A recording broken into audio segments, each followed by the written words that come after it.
કિસાન સંઘ દ્વારા રાસાયણિક ખાતર પર સરકાર દ્વારા કરાયેલ ભાવ વધારાને લઈ મેઘરજ મામલતદારને આવેદનપત્ર આપવામાં આવ્યું હતું અને ખેડૂતોએ માંગ કરી છે કે ચાલુ ચોમાસે કમોસમી અને ખેતી સમયે વરસેલા વરસાદના કારણે સમયસર ખેતી થઈ શકી નથી, જેથી મહેનત ખર્ચ માથે પડે એમ છે।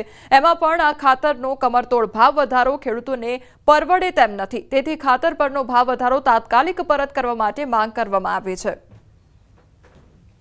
બિયારણ કે યુરિયા ખાતરના જે ભાવ અને ડીએપી ખાતરના જે સરકારશ્રીએ ભાવ વધાર્યા છે એ ભાવ પાછા ખેંચવા માટે સરકારની વિનંતી કરી છે કે ભાઈ આ ભાવ વધારે છે, અતિશય છે, તો પાછા ખેંચવા જોઈએ। ખેડૂતની પરિસ્થિતિ બહુ ખરાબ કફોડી છે, એટલે ખાતર જે ભાવે પહેલા મળતું તે ભાવે મળવું જોઈએ।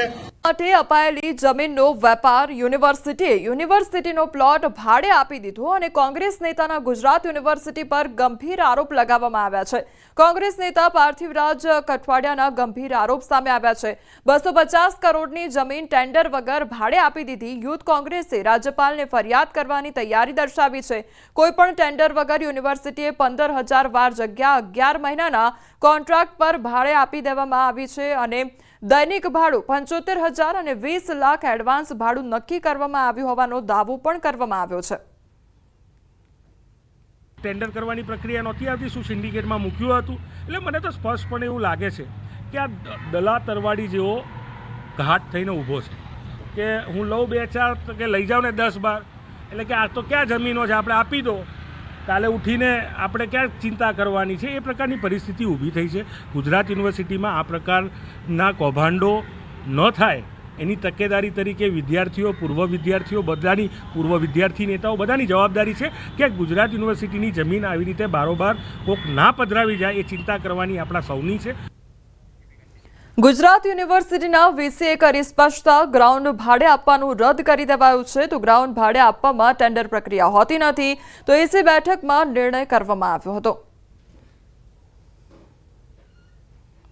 કોઈ પરમનન્ટ કન્સ્ટ્રક્શન જેવું કરવા જઈ રહ્યા છે ત્યારે એનો ઓર્ડર કેન્સલ ઓલરેડી કરવામાં આવી દીધું હતું, કારણ કે હું વિદેશમાં હતી એટલે ગઈકાલે જ આ ઓર્ડર ઉપર સહી કરી દીધી છે ઓલરેડી, અને એનો ભાડાનો જે રેન્ટલ છે એ કેન્સલ કરવામાં આવ્યો છે। અમદાવાદ સહિત અન્ય શહેરોમાં ચોરી કરી જુગારમાં પૈસા લગાવનાર આરોપી પોલીસ સકંજામાં આવી ગયો છે।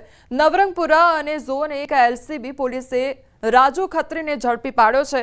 અઠવાડિયા પહેલા નવરંગપુરામાં બનેલ ઘરફોડ ચોરીના બનાવમાં આરોપી ઝડપાયો છે, તો ચોથા માળે બારીમાંથી અંદર ઘૂસી સોના ચાંદીના દાગીના સાથે રોકડ રકમની ચોરી કરી હતી। સીસીટીવી તપાસમાં આરોપીની ઓળખ કરવામાં આવી હતી, તો પોલીસે સોના ચાંદી અને રોકડ સાથે રૂપિયા 8.31 લાખનો મુદ્દામાલ જપ્ત કર્યો છે। આરોપી વિરુદ્ધ અગાઉ ગુજરાતમાં 2016 થી 2025 સુધીમાં 12 ગુના નોંધાયા છે, જેમાં મોટાભાગના સુરતમાં બનેલ છે। રાજુ મૂળ નેપાળનો રહેવાસી છે, તો 2016માં વસ્ત્રાપુરમાં ચોરી બાદ સુરત ચોરી કરવા ગયો હતો અને સુરતમાં ચોરીના ગુનામાં પાસાની સજા પણ થઈ હતી। આરોપીને ઓનલાઈન ગેમિંગનો શોખ હતો, તો ચોરી અને લૂંટ કરી તેના પૈસા ઓનલાઈન ગેમિંગ અને જુગારમાં વાપરતો હતો। આરોપીને ગેમિંગનો શોખ હતો, જે અલગ અલગ લકી સ્ટાર ને એવિએટર નામની ગેમોમાં રમવાનો શોખીન હોવાથી જે પણ પૈસા ચોરીના એ કમાય એ એમાં નાખીને આ પ્રકારની પ્રવૃત્તિ કરતો હતો। નવરંગપુરા પોલીસ સ્ટેશનમાં જે પણ મુદ્દામાલ પકડાયો એ તો પૂરેપૂરો રિકવર કરવામાં આવેલ છે। યુનિવર્સિટી આનંદનગર પોલીસ સ્ટેશનમાં જે પૈસા આવે ત્યાં દિલ્હી એ જગ્યા ઉપર જ્યાં ગેમિંગના પૈસા એના બાકી હોય એ જગ્યા ઉપર તે આગળિયા પેઢી મારફતે પણ મોકલી હતો। એની આગળની વધુ તપાસ ચાલુમાં છે।